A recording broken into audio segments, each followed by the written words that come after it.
পশ্চিমবঙ্গের সহযোদ্ধারা মিছিল করতে করতে এগিয়ে চলেছেন।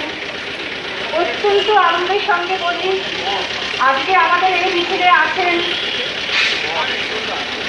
জাতীয় অশোক কুমার গাঙ্গুলি,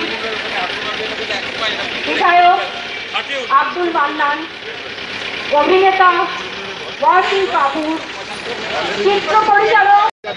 আর কেন্দ্রের সাম্প্রদায়িক শক্তি তার সাম্প্রদায়িকতা দূরীকরণ করার জন্য রাজ্যের স্বৈরাচারী এবং দুর্নীতি সরকারকে মদত দিয়ে যাচ্ছে।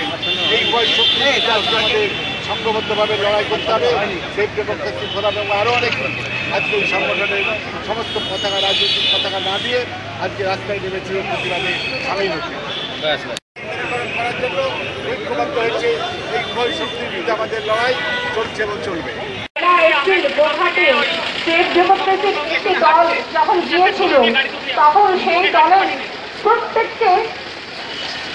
দলের প্রত্যেককে তৃণমূলী গুন্ডারা মেরেছে, মার খেয়েছেন, রাস্তায় ফেলে মারা হয়েছে বিকাশ চক্রবর্তীকে।